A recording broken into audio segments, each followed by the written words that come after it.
수년 전에 가정사역단체인 하이패밀리가 한국교회 사모 370명을 대상으로 설문조사를 했습니다. 소위 사모의 행복도 조사였는데 첫 번째 질문이 당신은 행복하십니까? 라고 물었어요. 몇 퍼센트의 사모가 행복하다고 대답을 했을까요? 놀랍게도 8.7%만 행복하다고 대답을 했습니다. 수치로만 본다면 겨우 10명 중에 1명 정도. 반면에 자신이 불행하다고 응답한 사모는 18.2%에 달했습니다. 행복하다고 대답한 사모에 비해서 2배가 훨씬 넘는 수치이죠. 그렇다면 나머지 73.1%는 도대체 뭐냐? 이분들이요, 보통이라고 대답을 했어요. 그러니까 행복하다고는 말할 수 없고 그렇다고 불행하다고 말하기에는 좀 그렇고, 그래서 대답이 그냥 보통 이렇게 대답한 거죠. 참 그분들의 심정이 참 궁금해졌어요. 왜 행복하다고도 말할 수 없고 그렇다고 왜 불행하다고 말할 수도 없는가? 그 이유가 뭘까? 한 사모님이 이렇게 대답을 했어요. 아내로도 사모로도 설 자리가 없는 지금 행복은 요원한 일 같습니다. 아내로도 설 자리가 없고 사모로도 설 자리가 없다. 좀 쉽게 말하면 남편에게도 그렇고 성도들에게도 그렇고 비빌 언덕이 없다. 그런 뜻이에요. 구체적으로 말하면 마음을 알아주는 사람이 없는 거죠. 목사의 남편에게도 치이고 성도들에게도 치이고, 그러니 행복하다고 말할 수가 없는 거죠. 한번 생각해 보세요. 사모가 행복하다면 여러분 무엇 때문에 행복하겠습니까? 생활비는 매달 펑크나고 휴가를 가도 마음 편히 쉬지 못하고, 어떤 성도가 교회를 안 나오면 내가 뭘 잘못해서 안 나오나 이런 생각 때문에 마음을 졸이고. 여러분 사모가 행복하다면 여러분 무엇 때문에 행복하겠어요? 교회가 크면 행복할까요? 행복하다고 대답한 사모 중에 성도 수가 100명 미만 그리고 300명 미만인 교회를 섬기는 사모가 각각 36.4%를 차지했습니다. 반면에 500명 미만의 교회를 섬기는 사모는 9.1%, 700명 미만은 3%로 뚝 떨어졌습니다. 행복하다고 대답한 사모 중에 교회가 크면 클수록 퍼센테이지가 떨어지는 거죠. 그러니까 교회가 크다고 해서 사모가 행복한 것도 아니에요. 행복의 요인은 외적인데 있지 않다는 뜻입니다. 내적인데 있는 거죠.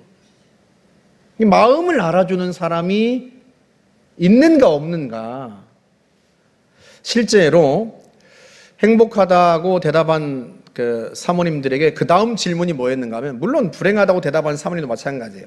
행복하느냐 묻고 그 다음 곧바로 이어지는 질문이 당신의 결혼 생활은 행복합니까? 라고 물었어요. 그랬더니요, 첫 번째 질문에서 행복하다고 대답한 사모 중에 87.6%가 매우 행복하다 그렇게 대답했습니다. 반면에 자신이 불행하다고 대답한 사모 중에 결혼 생활이 매우 행복하다라고 대답한 사람은 불과 4.3%에 불과했어요. 그러니까 결혼 생활의 행복 여부가 사모로서의 행복으로 이어지는 거죠. 다시 말하면 우선은 내 남편이 내 마음을 알아주어야 행복하고, 그리고 그 다음에 성도들이 알아주면 행복하고, 그런 거예요. 그렇게 마음을 알아주는 사람이 있기 때문에 행복한 거고, 또 반면에 그렇게 마음을 알아주는 사람이 없으니까 행복하다고 말할 수가 없는 거죠. 여러분 어떻습니까? 여러분은 행복하세요? 여러분의 배우자가 여러분의 가족이 여러분의 마음을 알아줍니까?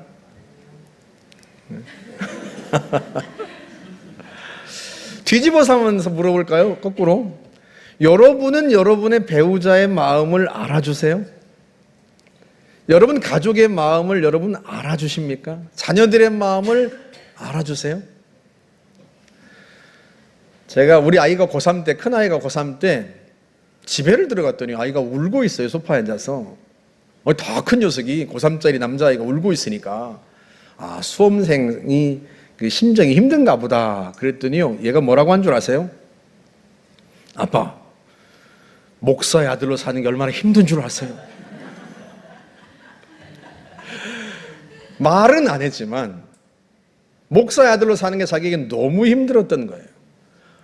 초등학교 5학년 때부터 아이들이 교회에 오면 그 아이들을 놀아줘야 되고 그 아이들의 마음을 받아줘야 되고, 아이들이 와서 자기 집 물건은 자기 물건을 다 망가뜨리고 팽개쳐도 말도 못하고, 중학교 고등학교가 되어서도 고등학생 되어서도 마찬가지고, 자기 마음을 알아주는 사람이 없다고 생각하는 거예요. 그러니까 마음이 힘든 거죠. 심지어 아빠도 내 마음을 몰라준다, 부모님도 내 마음을 몰라준다 생각하는 거죠. 그게 이 아이의 마음을 짓누르는 거예요. 아들만이 아니에요. 다 말할 수 없지만 우리 딸도 마찬가지입니다. 그래서 제가 우리 아이들한테 이야기합니다. 야, 내가 목사지 네가 목사냐? 너는 그냥 편하게 살아. 네 행복하게 살아. 괜찮아. 누가 목사 아들이 왜 저래? 목사 딸이 왜 저래? 그러면 그분 이름만 나한테 얘기해줘. 내가 가서 자세히 설명해 줄 테니까. 네가 목사가 아니야. 내가 목사지. 너는 네 인생을 살아라. 아이들도요, 자기 마음을 알아주는 사람이 없다고 생각하니까 그 마음이 너무 힘든 거예요. 여러분은 가족들의 마음을 알아주시는지, 배우자의 마음을 알아주시는지, 배우자가, 가족들이 여러분 때문에 행복감을 느끼는지. 한 단계 더 차원을 높여서 질문을 해볼까요? 여러분은 하나님의 마음을 알아주고 계십니까? 여러분 덕에 하나님이 행복하신가요? 하나님도 여러분 때문에 행복할 권리가 충분히 있는 분이에요. 우리 로마서 8장 32절 한번 볼까요? 자기 아들을 아끼지 아니하시고 우리 모든 사람을 위하여 내주신 이가 어찌 그 아들과 함께 모든 것을 우리에게 주시지 아니하겠느냐. 성부 하나님은 독생자를 아낌없이 십자가에 내어주셨습니다. 죄인인 우리를 위해서였어요. 우리의 죄를 대신 짊어지고 형벌을 받으시도록 하기 위해서 그 아들을 십자가 위에 기꺼이 내어주셨습니다. 그렇게 우리를 사랑하셨고요, 그렇게 우리를 죄에서 구원하신 거죠. 그 아들 예수 그리스도는 또 어떻습니까? 요한복음 10장 17절 한번 보시겠어요? 내가 내 목숨을 버리는 것은 그것을 내가 다시 얻기 위함이니 이로 말미암아 아버지께서 나를 사랑하시느니라. 이를 내게서 빼앗는 자가 있는 것이 아니라 내가 스스로 버리노라. 아멘. 주님이 우리를 구원하기 위해서요, 자신의 생명을 십자가 위에 스스로 내어놓으셨다는 거예요. 우리의 죄를 짊어지고 속죄의 제물이 되기를 기꺼이 그렇게 수락하시고 십자가 위에 자기를 내어놓으셨다는 것입니다. 그렇게 성부 하나님은 독생자를 우리를 위해서 아낌없이 십자가 위에 내어놓으셨고, 성자 예수 그리스도 역시도 자신의 생명을 우리를 구원하기 위해서 속죄의 제물로 아낌없이 내어놓으셨습니다. 우리 하나님은, 우리 주님은 우리 때문에 행복감을 누리실 충분한 자격이 있으신 거죠. 제가 어릴 때 물에 빠져서 2번 죽을 뻔했습니다. 섬에 살다 보니까 아무래도 물에 빠져 죽을 일이 생기죠. 한 번은요, 수영도 잘 못하는 녀석이 저수지를 건너겠다고 초등학교 때 저수지를 가로질러 헤엄을 친 거죠, 친구들하고 같이. 근데 이 저수지가 제가 감당하기엔 조금 벅찼던 거죠. 중간쯤 가가지고요, 제가 몸에 힘이 빠져가지고 수영을 잘 못하니까 그냥 푹 들어간 거예요. 그때 고모 아들이 제 또래였습니다. 고모 아들이 그걸 보고 뛰어들어서 저를 물 밖으로 건져냈어요. 자기도 죽을 수 있는데 헤엄쳐 들어와가지고 저를 붙들고 저수지 밖으로 나온 거죠. 또 한 번은요, 바다에서 빠져 죽을 뻔했습니다. 그런데 그때도 고모님께서 물에 뛰어들어서 저를 건져내셨습니다. 저수지에 빠졌을 때나 바다에 빠졌을 때나 주변에 사람들이 많이 있었어요. 그런데도 저를 구하기 위해서 물에 뛰어든 사람은 고모 아들과 고모님이 유일하셨어요. 그 두 분이 저를 살리신 거죠. 그분들이 아니었다면 제가 여러분 앞에서 이렇게 설교를 할 수 있었겠습니까? 제가 이분들의 은혜를요 잊지 못합니다.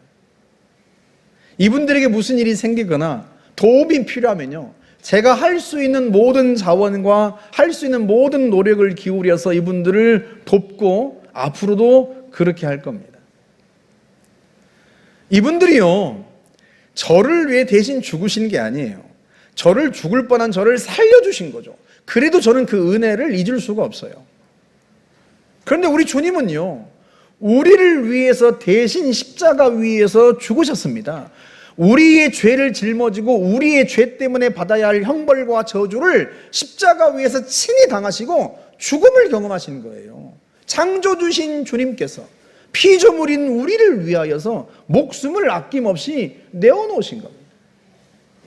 그 사랑 때문에 우리가 구원받은 거예요. 죄와 심판으로부터 구원받은 것입니다. 어떻습니까? 여러분은 그 하나님의 사랑, 그 주님의 사랑을 감사하고 그 은혜를 고마워하고 어떻게라도 그 은혜를 갚을 마음을 먹고 있는지, 그 하나님의 사랑을 알고 그 주님의 마음을 얼마나 깊이 알아주시는지. 요셉이 바로의 꿈을 해석해 주는 장면에서 반복해서 말하는 대목이 있어요. 하나님이 하실 일이란 단어입니다. 우리 25절 말씀 한번 읽어볼까요? 41장. 요셉이 바로에게 아뢰되 바로의 꿈은 하나라. 하나님이 그가 하실 일을 바로에게 보이심이니이다. 하나님이 하실 일이라고 하는 이 단어를요 28절에서도 반복하고 32절에서 또 말합니다. 함께 한번 볼까요? 28절. 내가 바로에게 이르기를 하나님이 그가 하실 일을 바로에게 보이신다 함이 이것이라. 32절도 바로께서 꿈을 두 번 겹쳐 꾸신 것은 하나님이 이 일을 정하셨습니다. 하나님이 속히 행하시리니. 그러니까 요셉은 바로의 꿈 이야기를 듣고 애굽 왕의 꿈 이야기를 듣고 금세 알아차린 거예요. 무엇을? 하나님이 하시려는 일을. 하나님이 하시고자 하는 일만 안 게 아니에요. 하나님의 마음도 알아요. 왜 바로 왕에게 그런 꿈을 꾸게 하셨는지 그 주님의 마음을 아는 거예요. 어떤 마음? 대비하게 하시는 마음. 앞으로 다가올 큰 재난을 대비하라고 주님이 말씀하시는 거예요. 그 재난을, 앞으로 닥쳐올 큰 흉년을, 7년의 흉년을 대비하게 할 요량이 아니면 하나님께서 바로 왕의 꿈에 계시하실 이유가 없죠. 만약에 애굽 땅이나 가나안 땅이나 가뭄에서 망하든지 말든지 주님이 상관하지 않으실 요량이라면 왜 애굽 왕 바로에게 꿈으로 그걸 말씀해 주시겠습니까? 그러니까 하나님은요 살리고 싶으신 분이에요. 하나님은 구원하고 싶으신 분이에요. 하나님은 우리를 건져내고 싶으신 분이란 말이죠. 그게 하나님의 마음이에요. 그 마음을 요셉이 아는 거예요. 사랑하는 여러분, 우리가 하나님의 마음을 알아가면서 살아야 하지 않겠습니까? 여러분, 애굽 땅에서 7년 대풍년을 주시는 것도 이유가 있단 말이죠. 그 다음 닥쳐올 흉년의 때를 대비하게 하시는 거예요. 7년 대풍년 때 마냥 누리라고 하나님께서 그 일을 허락하신 게 아니란 말이죠. 마찬가지 우리 인생도 그렇습니다. 우리가 형통하게 되고 우리가 하는 일이 잘 되면 그때 내가 잘 먹고 잘 살라고 하나님께서 그 복을 주시는 건가? 이유가 있을 거 아니겠습니까? 하나님 우리를 형통하게 하시는 이유, 하나님 우리에게 복을 주시는 이유, 내가 생각했던 것보다 일이 잘 되는 이유가 있을 거 아니에요. 하나님은 왜 나에게 이 형통함을 주실까? 그 하나님의 마음을 우리가 헤아리면서 살아야 하지 않겠습니까? 누구를 도울 힘을 주시는 건지, 다가올 어려움이 있는데 그 어려움을 미리 대비하라고 하시는 건지, 주님의 마음을 헤아리면서 인생을 살아야 하지 않겠어요? 하나님은 우리의 선한 목자세요. 우리의 인생길을 인도하시는 분입니다. 시편 23편의 말씀처럼 우리를 푸른 초장으로 쉴 만한 물가로 하나님은 인도하기를 원하세요. 때로 그래서 하나님께서 우리를 연단하시기도 하고, 때로는 우리의 인생에 고난이 닥치는 걸 허락하시기도 하고, 그 고난에 대해 경고하시기도 하고, 하나님은 우리를 이끌어 가신단 말이죠. 그러면 하나님께서 우리 인생에 주시는 형통과 우리 인생에 허락하시는 고난과 시련과 연단, 경고와 책망, 이 모든 것들을 통해서 하나님의 마음을, 우리의 인생을 이끌기 원하시는, 가장 선한 방향으로 이끌기 원하시는 그 주님의 마음을 우리가 헤아릴 줄 알아야 하지 않겠냐 말이죠. 여러분, 요셉은 그 꿈 이야기를 듣고 애굽 땅을 향한 하나님의 마음만 아는 게 아니에요. 자기를 향한 하나님의 마음도 그 꿈 이야기를 통해서 아는 거예요.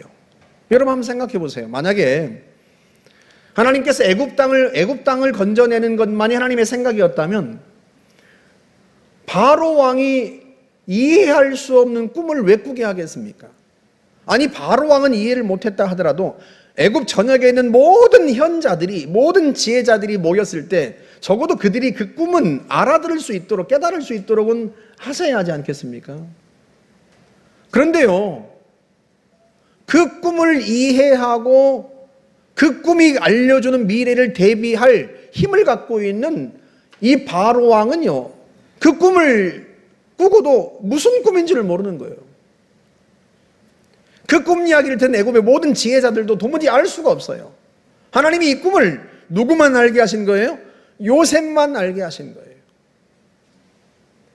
애굽 땅만을 위한 게 아니라 요셉을 위해서도 하나님께서 이 꿈을 베푸신 거예요. 요셉은 애굽 땅을 구원하고 살리시려는 하나님의 마음뿐만 아니라 자기도 살리시고 건지시려는 하나님의 마음을 이 바로왕의 꿈 속에서, 그 꿈을 통해서 하나님의 마음을 아는 거예요. 그래서 그가 그렇게 확신 있게 말할 수가 있었던 겁니다. 우리 41장 32절을 한번 보세요. 바로께서 꿈을 2번 겹쳐 꾸신 것은 하나님이 이 일을 정하셨음이라 하나님이 속히 행하시리니, 하나님이 속히 이 일을 행하실 겁니다. 확신 있게 말하는 그 요셉이 그 꿈을 들었을 때 얼마나 감동했을지 여러분 상상해 가세요. 13년 전에 노예로 끌려오기 전에 같은 꿈을 2번 요셉이 겹쳐 꾸었습니다. 한 번은 형들의 볏집단이 자기 볏집단을 빙 둘러서서 절하는 꿈이었고, 또 한 번은 해와 달과 11별이 자기에게 절하는 꿈이었습니다. 내용이 같은 꿈이에요. 그 같은 꿈을 2번이나 겹쳐 꾸었습니다. 2년 전에는 술 맡은 관원장과 떡 맡은 관원장이 감옥에 들어왔을 때 그들이요, 각각 2개의 꿈을 꾸었는데 같은 종류의 꿈이에요. 그리고 2년 후에, 정확히 만 2년 후에 바로왕이 꿈을 꾸었는데요, 같은 종류의 꿈을, 같은 꿈을 2번 겹쳐 꾼 것입니다. 파리하고 마른 소가 살진 소를 잡아먹는 꿈, 마른 이삭이, 속이 빈 이삭이 통통하고 속이 알찬 이삭을 잡아먹는 꿈, 이게 같은 꿈이란 말이에요. 2번 같은 꿈을 겹쳐 꾸는 것을 보고 여러분, 요셉이 이 꿈 이야기를 듣고 너무나 분명하게 하나님의 뜻을 아는 거예요. 아, 하나님은 어떤 일을 행하실 때는 반드시 이런 방식으로 알려주시는구나. 그래서 확신을 가지고 바로왕에게 말하는 것입니다. 하나님이 이 일을 속히 행하실 겁니다. 사실은 바로왕에게 꿈을 해석해 주면서 말할 때 이게 사실은 자기 자신에게 말하는 거예요. 요셉, 그동안 고생했어. 하나님이 이때를 위해서 그렇게 실현하시고 연단하시는 거야. 하나님이 너를 이제 속히 들어 올리실 거야. 2번이나 꿈을 겹쳐 꾸게 하신 것은 하나님이 그 일을 속히 행하시겠다는 뜻이야. 바로 왕에게 말하면서 사실은요, 자기 자신에게 말을 하고 있는 거예요. 하나님께서 이 꿈을 통해서 자신에게 말씀하시는 그 하나님의 심정, 그 하나님의 마음을 요셉이 아는 겁니다. 이렇게 하나님의 마음을 아는 사람이 있을 때 하나님이 얼마나 행복하시겠어요. 여러분, 이런 사람을 통해서는 하나님이 어떤 일도 하실 수 있어요. 왜? 하나님의 마음을 알기 때문에. 하나님을 오해하지 않아요. 오해하지 않으면 신뢰할 수 있고 순종할 수 있고 참을 수 있습니다. 왜 우리가 하나님을 신뢰하지 못합니까? 왜 우리가 하나님 앞에 순종하지 못해요? 하나님을 오해하니까 그래요. 여러분, 요셉도 하나님을 오해할 만한 순간들이 얼마든지 있었습니다. 하나님을 원망할 만한 순간들이 있었단 말이죠. 여러분, 당장에 한번 생각해 보세요. 보디발의 아내가 요셉을 유혹했을 때 요셉은요, 하나님께 범죄하지 않으려고 그 유혹을 뿌리쳤습니다. 내가 어찌 이 큰 악을 행하여 하나님께 죄를 범하겠습니까? 하나님께 범죄하지 않으려고 그 유혹을 물리쳤습니다. 그런데 돌아온 것은요, 억울한 누명과 감옥살이였어요. 여러분, 그때 하나님 앞에 항의할 법하지 않습니까? 하나님, 내가 하나님께 범죄하지 않으려고 내가 유혹을 뿌리쳤으면 주님이 나를 이렇게 되도록 하지 못하게 하셨어야죠. 나를 막아주셨어야죠. 나를 변호해 주셨어야죠. 얼마든지 하나님을 향하여서 원망할 수도 있지 않겠습니까? 원망할 법도 하죠. 여러분, 2년 전만 해도 그래요. 술 맡은 관원장의 꿈을 해석해주고 이 사람이 반드시 복직될 걸 알았어요. 그래서 그에게 신신당부를 했습니다. 당신이 나가면 나를 여기서 건져주십시오. 나는 여기에 들어올 만한 일을 한 적이 없습니다. 그리고 그가 얼마나 기대했겠습니까? 그런데요, 막상 감옥을 나간 그 관원장은요, 요셉을 까마득하게 잊어버립니다. 2년 동안 더, 사실은요, 얼마나 더 감옥 생활을 해야 되는지 알 수는 없잖아요. 요셉 입장에서는. 자기가 잊혀진 사람이 되었다고 했을 때, 생각했을 때 얼마나 하나님 앞에 원망할 만하고 하나님을 오해할 만하겠습니까? 그런데 그때마다 요셉은 자기의 마음을 잡은 거예요. 그때마다 하나님을 신뢰한 거예요. 하나님을 의지한 겁니다. 그렇게 하나님을 오해할 만한 상황 속에서도 자기를 돌보시고 자기를 지금껏 이끌어 오신 하나님을 신뢰하려고 힘쓰고 하나님의 뜻을 헤아리려고 힘쓰고 하나님의 마음을 헤아리려고 힘썼던 거예요. 그래서 여기까지 온 것입니다. 요셉은요, 하나님의 마음을 아는 사람이 된 거죠. 여러분, 실제로 바로 왕이 요셉에 대해서 뭐라고 이야기를 합니까? 오늘 본문 41장 38절 한번 보세요. 바로가 그의 신하들에게 이르되 이와 같이 하나님의 영에 감동된 사람을 우리가 어찌 찾을 수 있으리요 하고, 하나님의 영에 감동된 사람. 하나님은요, 바로 입술을 빌려서 요셉이 어떤 사람인지를 우리에게 얘기해 주는 거예요. 하나님의 영에 감동된 사람이다. 이게 무슨 뜻인 줄 아세요? 여러분, 고린도전서 2장 11절 한번 보세요. 사람의 일을 사람의 속에 있는 영 외에 누가 알리요? 이와 같이 하나님의 일도 하나님의 영 외에는 아무도 알지 못하느니라. 그 사람의 깊은 마음은 그 사람 속에 있는 영만이 알듯이 하나님의 일도 하나님의 속에 있는 하나님의 영만이 알 수 있다는 거예요. 그런데 요셉이 그 하나님의 영에 감동된 사람이라는 거예요. 그 하나님의 영에 젖어 있는 사람이에요. 하나님의 마음을 아는 사람이란 뜻입니다. 요셉 자기가 하는 이야기가 아니에요. 애굽 왕이 그를 처음 본 사람이 하는 이야기입니다. 누가 봐도 요셉은요, 하나님의 마음을 아는 사람인 거예요. 이런 사람을 통해서는 하나님이 무엇이든 할 수 있어요. 왜? 하나님을 오해하지 않으니까요. 하나님을 오해하지 않고 하나님을 신뢰하고 여전히 하나님을 사랑하기 때문에 하나님은 이런 사람은요, 얼마든지 어떻게든 빚으실 수 있고 이런 사람을 통해서는 얼마든지요, 어떻게든 일하실 수가 있어요. 여러분, 우리가 그런 사람이 되어야 하지 않겠습니까? 시련과 역경 속에서도, 우리가 당하는 고난과 환난 속에서도 하나님의 마음을 아는 사람, 하나님을 오해하지 않고, 왜 하나님 나에게 이런 시련을 주십니까? 하나님 나를 사랑하지 않으십니까? 하나님을 오해하는 게 아니라 하나님을 알고 하나님의 사랑을 알고 변함없이 하나님을 신뢰할 수 있는 사람, 이런 사람을 하나님이 찾으시고, 이런 사람을 통해서 하나님은 무엇이든 하실 수 있고요, 이런 사람에게는 어떤 일도 맡기실 수 있고, 이런 사람은요 어떻게든 빚으실 수 있어요. 그런데 하나님을 오해하면요, 하나님이 우리를 빚으시기가 너무 힘들어요. 제가 일부 예배 때는 이런 말씀을 드렸어요. 앞으로 주무시는 분이 계시면 이렇게 세우겠다고 그랬어요. 제가 부목사 때는요,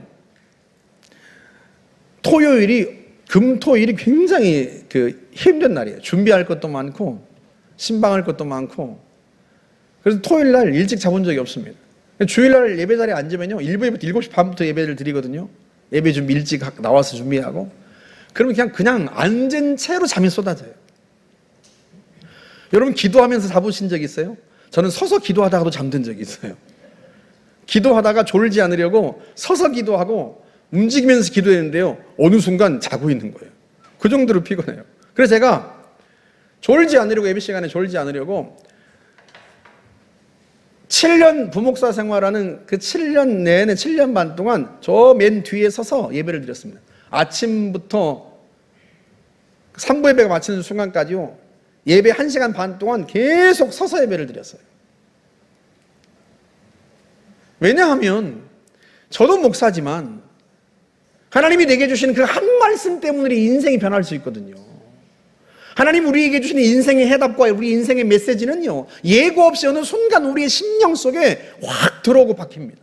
그 말씀이 우리의 인생을 이끌어가고요, 그 말씀이 우리 인생에 지나온 길들을 다 환히 비춰주고 의문점을 해소시켜줍니다.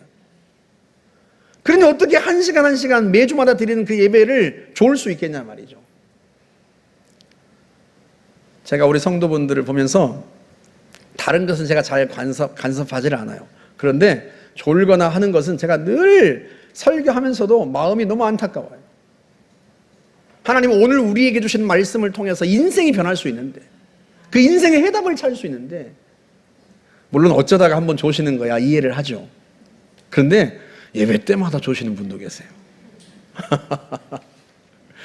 제가 유머의 능력이 없어가지고 그분을 웃기는 말로 이렇게 세울 능력이 없으니 어떻게 하겠어요?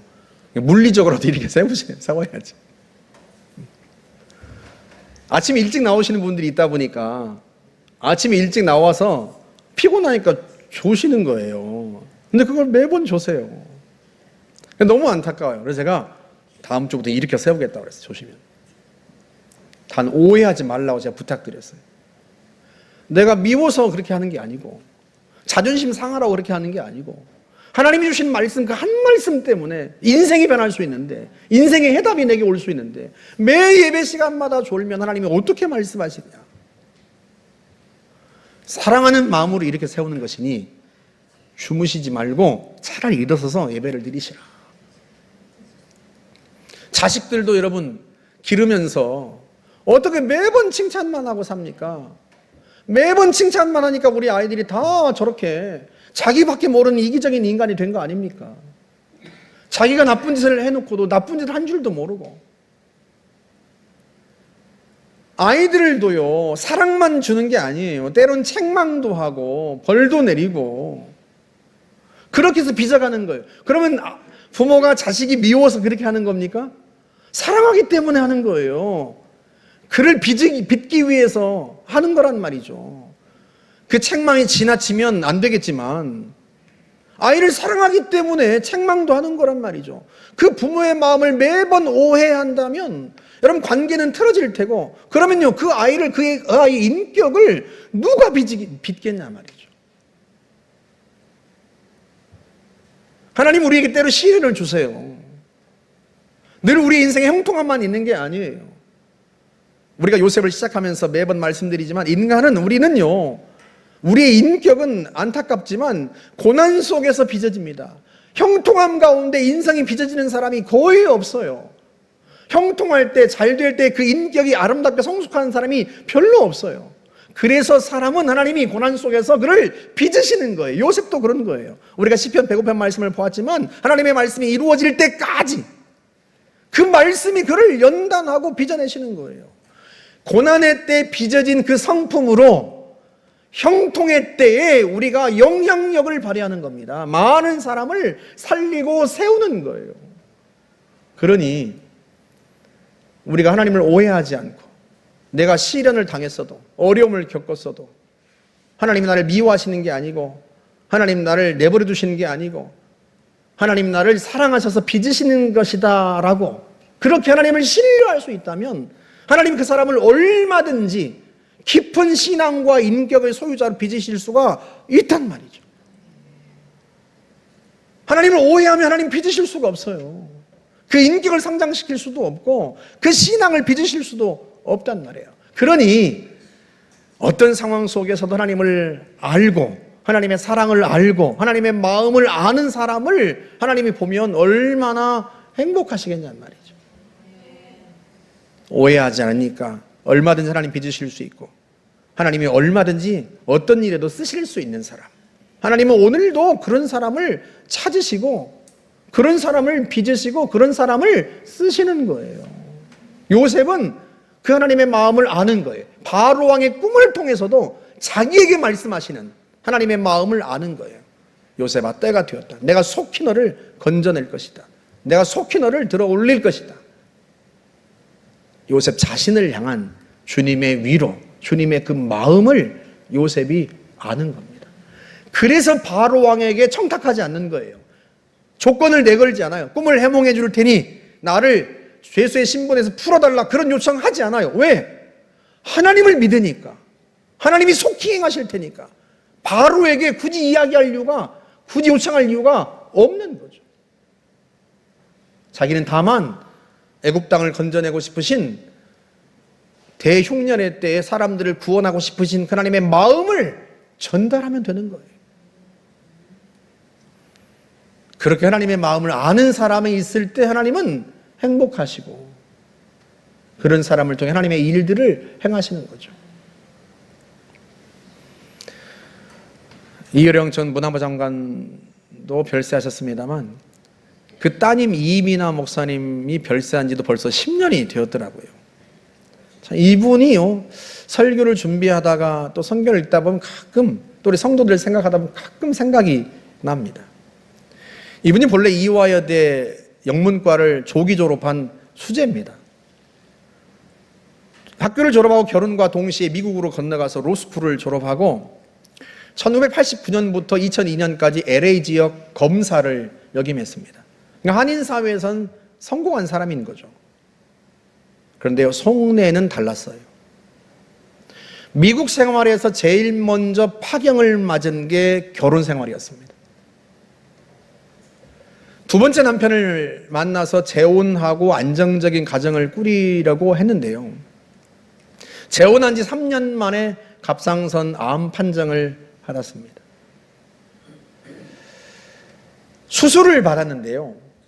이 암이 계속 재발을 해요. 1996년, 99년 두 차례가 다시 재발하고 끊임없이 이분을 괴롭혔습니다. 설상가상으로요, 유치원에 들어간 둘째 아들이 ADHD 판정을 받았어요. 주의력 결핍, 과잉 행동장애. 이게 심한 거예요. 그 후로부터 10여 년 동안 울지 않고 잠든 적이 없었답니다. 그런데요,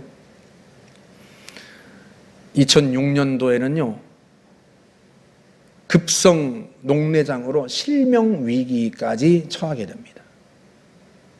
그것도 모자라서 그 이듬해에는요, 큰아들이 원인 불명의 혼수 상태에 빠지더니 19일 만에 황망하게 세상을 떠났습니다. 명문 버클리대를 졸업한 25살의 밝고 명랑한 수재였어요. 제가 이분의 인생의 궤적을 보면서 한 사람의 인생 속에 이렇게 많은 시련과 고난이 있을 수 있을까 하고 놀랍니다. 그런데 저를 더 놀라게 한 것은요, 그 고난을 대하는 이분의 태도였습니다.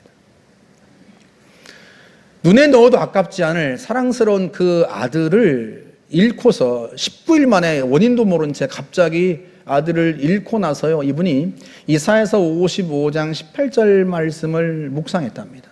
우리 그 말씀을 한번 볼까요? 8절 말씀. 이는 내 생각이 너희의 생각과 다르며 내 길은 너희의 길과 다름이니라. 여호와의 말씀이니라. 사랑하는 아들을 잃은 어미가 무슨 심정으로 하나님의 말씀을 묵상하겠어요? 그런데 이분은요, 하나님을 알아요. 자신을 위해서 독생자를 십자가에 내어주신 그 하나님의 사랑을 알아요. 그렇게까지 자기를 아끼시는 하나님의 마음을 알아요. 하지만 왜 아들을 데려가셨는지, 그것도 이유도 모른 채 19일 만에 왜 아들을 데려가셨는지 도무지 알 수가 없는 거예요. 그래서 하나님의 말씀을 묵상하는 거예요. 하나님의 생각이 마치 하늘이 땅보다 높은 것처럼 도무지 하나님의 생각을 알 수 없기 때문에, 그래서 더더욱 그 하나님의 마음을 알려고 왜 그러셨는지 하나님의 말씀을 묵상하는 거예요. 깊은 슬픔 속에서 그 말씀을 묵상하고 있는 그녀에게 하나님께서 어느 날 너무 단순한 음성, 질문을 하시더랍니다. 그래도 네가 나를 믿겠느냐?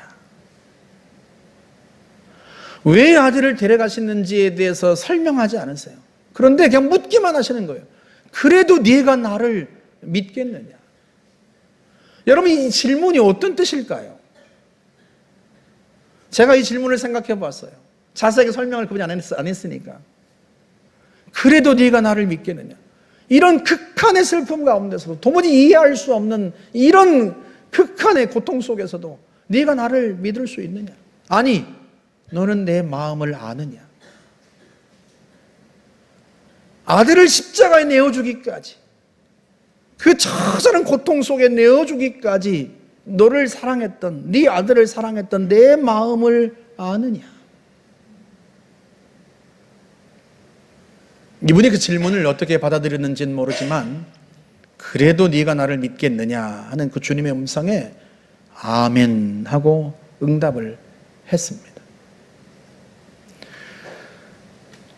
아들을 땅에 묻고 묘비명을 지으려고 하는데 꿈에 또 하나님이 나타나셔서 이렇게 말씀을 하셨어요.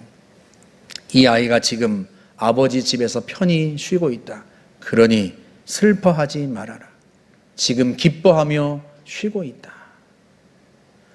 그래서 그 묘비명에다가 이렇게 썼습니다. 유진 김, 1982년 7월 29일에서 2007년 9월 4일 Resting in his father's house. 아버지 집에서 편히 쉬다. 그로부터 2년 뒤에 이분이 목사 안수를 받고요, 전 세계를 다니면서 하나님의 사랑을 전했습니다. 이분이 간증집을 펴내면서 그 책에 대해서 이렇게 설명을 했어요. 이 책은 하나님 아버지에 대한 저의 사랑, 그리고 저에 대한 하나님의 사랑, 그것만 기록되어 있습니다. 그 이외에 어떤 말로 이 책을 설명할지 모르겠습니다. 안타깝게도 2011년도에 또다시 암이 발생했습니다. 이번에는 위암 말기 판정을 받았어요. 항암 투병을 하면서도 CTS 기독교 방송에 나와서 수차례 강연을 했습니다. 그 강연집을 묶어서 책을 펴냈는데요, 땅에서 하늘처럼 이란 제목의 책을 냈어요. 땅에서 하늘처럼.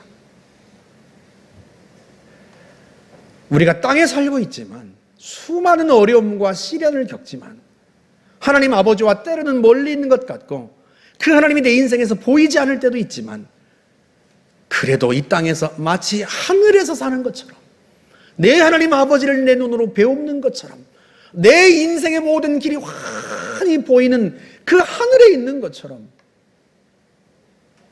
그렇게 살다 가리라. 그 마음 담아서 책 제목을 그렇게 넣은 거예요. 그분이 그 책에서 이렇게 말씀을 했어요. 내 몸이 죽는다 해도 예수님을 믿는 자는 죽어도 살겠고, 살아서 그를 믿는 자는 영원히 죽지 않는다는 하나님의 말씀을 나는 믿습니다. 사랑하는 성도 여러분, 이분을 보시고 하나님이 얼마나 행복하셨을까요? 60이 안 되는 인생을 살다 떠나셨지만 이분을 보는 내내 하나님 아버지의 마음이 얼마나 행복했을까요? 하나님의 마음을 아는 사람, 하나님의 마음을 알려고 애쓰는 사람, 극한의 고통과 슬픔 가운데서도 하나님의 마음을 알려고 힘썼던 사람, 이런 사람을 보고 하나님이 얼마나 행복하셨을까? 하나님이 이분을 쓰셨던 이유, 하나님이 요셉을 들어 쓰시는 이유, 그건 다른 이유 때문이 아니에요. 하나님의 마음을 알기 때문에 그래요. 어떤 상황 속에서도 하나님의 마음을 오해하지 않고, 하나님의 뜻을 오해하지 않고, 하나님을 알기 때문에 하나님이 어떻게도 빚으실 수 있고, 하나님이 어떤 일에도 쓰실 수가 있는 거죠. 이런 사람을 통해서 하나님이 하나님의 역사들을 이루어 가시는 거예요. 여러분이 성경 66권 전체 속에 하나님의 마음이 구구절절 기록되어 있습니다. 누군가의 인생 속에 역사하신 하나님, 왜 그에게 그런 일을 행하셨는지 그 하나님의 마음이 구구절절 기록되어 있고요, 그들이 하나님의 마음을 알아가는 과정이 구구절절 기록되어 있어요. 왜 이 말씀을 우리에게 주셨겠습니까? 우리도 하나님의 마음을 아는 사람이 되라고, 하나님께서 빚으실 만한 사람이 되라고, 하나님이 어디에도 쓰실 만한 사람이 되라고, 그래서 하나님께서 우리를 통해서 역사하기를 원하셔서 이 하나님의 말씀을 우리에게 주시는 거고, 이 하나님의 말씀에 따라서 오늘도 하나님은 이 말씀 속에 기록된 인물들 뿐만 아니라 오늘도 하나님은 이들을 닮은 사람들을 주님께서 빚어가시고 훈련하시고 그들을 통해 일하셔서 하나님의 역사가 성경만이 아니라 오늘 우리가 살아가고 있는 현실 세계 속에서도 계속되고 있는 것입니다. 하나님 우리를 부르셨어요. 처음에는 우리가 내 마음 좀 알아주세요 하나님, 내가 너무 힘들어요, 그렇게 우리가 다 신앙생활을 시작했어요. 하지만 우리가 하나님을 알아가면서, 하나님이 어떤 분인지 알아가면서 우리의 마음도 점차 바뀌는 거죠. 제가 하나님의 마음을 알아드리겠습니다. 사람들은 하나님을 오해해도, 사람들은 하나님의 마음을 알아주지 못해도 저라도 하나님의 마음을 알아주고 저라도 하나님께 순종하겠습니다. 우리의 신앙이 그렇게 점차 변해가고 변화되어가고 성장해 가는 것입니다. 하나님 우리를 그렇게 만드시고 그렇게 쓰고 싶으세요. 바라기는 저와 여러분들이 하나님의 마음을 아는 사람, 하나님의 마음을 알려고 힘쓰는 사람, 하나님의 마음을 알아서 하나님 나를 어디에든 쓰셔도 흔쾌하게 순종할 수 있는 그런 사람 되시기를 주님의 이름으로 축복합니다. 우리 같이 한번 기도하겠습니다. 말씀을 생각하며 한번 기도합시다. 주님, 제가 주님의 마음을 알아가겠습니다. 알려고 힘쓰겠습니다. 주의 영을 우리 안에 부어주셔서 우리의 마음 속에 하나님의 마음을 발기환히 드러내어 주십시오. 우리 같이 한번 함께 기도합시다. 자비로우신 하나님 아버지, 우리가 주님의 마음을 알아가겠습니다. 우리가 하나님을 알지 못할 때에도 하나님 우리를 사랑하셔서 독생자 예수 그리스도를 십자가 위에 내어주시고 우리가 당할 죄로 인한 심판과 저주를 독생자 예수 그리스도께서 온몸으로 감당하게 하시었습니다. 그 놀라운 사랑을 우리에게 베푸셨고 그 사랑 인하여 우리를 죄악에서 건져주시고 죄사함 받게 하시고 하나님의 자녀가 되게 하여 주시었습니다.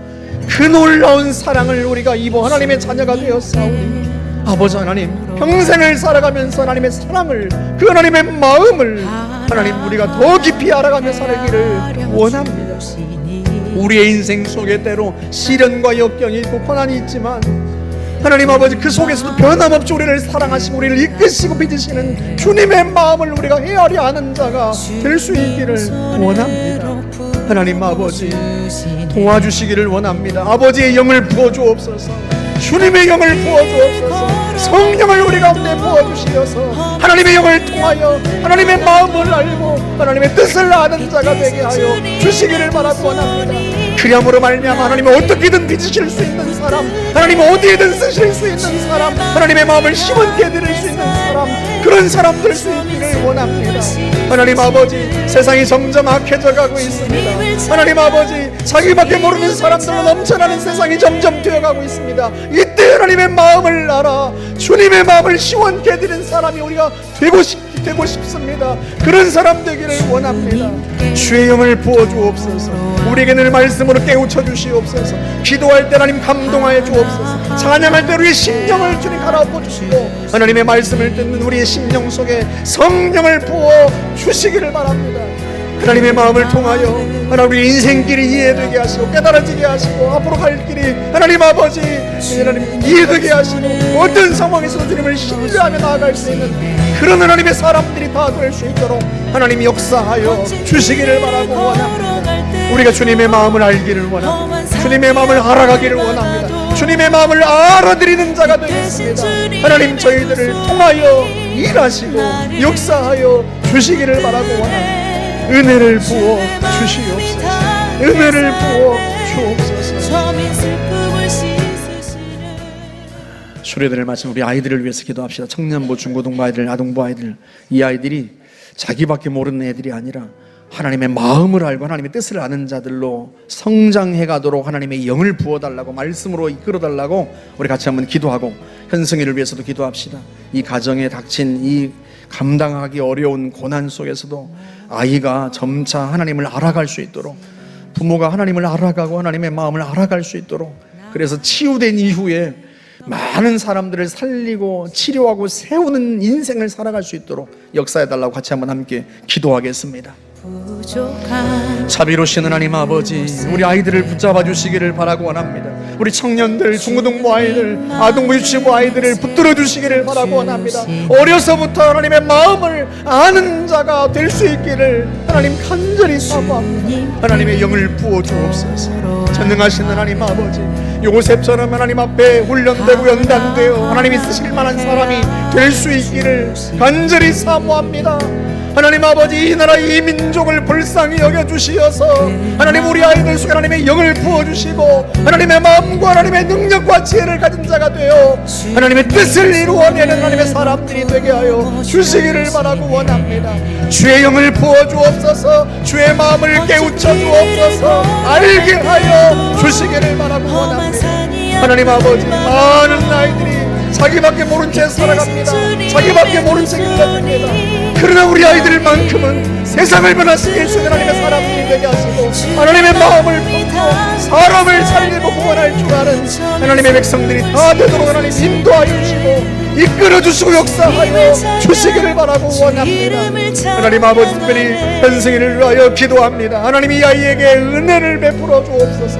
아직 어립니다. 하나님의 마음을 헤아려 알기에는 아직 너무 어립니다.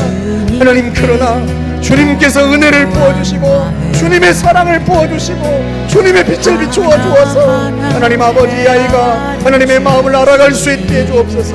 부모가 하나님의 마음을 알아갈 수 있게 하여 주옵소서. 고통 가운데 고난 가운데서 하나님의 사랑을 신뢰하고 의지하며 주님을 믿는 믿음으로 굳건하게 설 수 있도록 하나님 역사하여 주시어서 이 고통과 시련의 때가 지나고 나면 하나님께서 온전히 치유하시고 난 이후에는 많은 사람들을 살리고 세우는 고통과 금 속에 있는 수많은 영혼들을 구원하고 회복시키고 치유하는 인생을 살아갈 수 있도록 하나님께서 이 아이와 이 가정을 세우시고 역사하여 주시기를 바라고 원합니다. 은혜를 부어주옵소서. 성령으로 충만하게 기름 부어 주시옵소서. 역사하시기를 바랍니다. 은혜 주시기를 바랍니다. 주님 붙들어 주시옵소서. 붙들어 주시옵소서.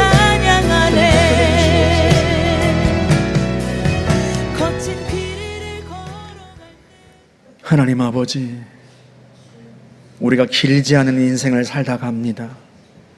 하나님, 이 시간 동안, 이 세월 동안 하나님 우리의 인생 속에 행하시는 일들을 보며 하나님의 마음을 아는 사람 되게 하여 주옵소서. 시련과 역경이 있어도 그 속에서도 변함없이 사랑하시며 돌보시고 이끌으시며 인도하시는 그 하나님의 마음을, 우리가 하나님을 오해할까봐, 우리가 어긋날까봐 조마조마하시면서도 우리를 빚어가기 원하시는 그 주님의 사랑과 그 마음을 하나님 우리가 알게 하여 주옵소서. 십자가를 바라볼 때마다 참으로 우리를 생명보다 더 사랑하신 주님의 마음, 그 사랑의 마음을 알아서 하나님께서 우리를 빚으시고 또 우리를 쓰실 때 아낌없이 쓰실 수 있을 만한, 어디에도 쓰실 만한 하나님의 마음을 아는 사람 되게 하여 주옵소서. 점점 더 하나님의 마음을 아는 사람이 필요해지는 때입니다. 하나님, 세상에서 절망하고 좌절하고 분노하며 억울해하는 수많은 사람들에게 하나님의 사랑과 그 은혜를 전달할 수 있는 우리가 될 수 있도록, 세상을 변화시키는 우리가 될 수 있도록 하나님 저희들을 이끄시고 주의 영을 부어 주옵소서. 믿고 감사하며 예수님의 이름으로 기도하옵나이다. 아멘.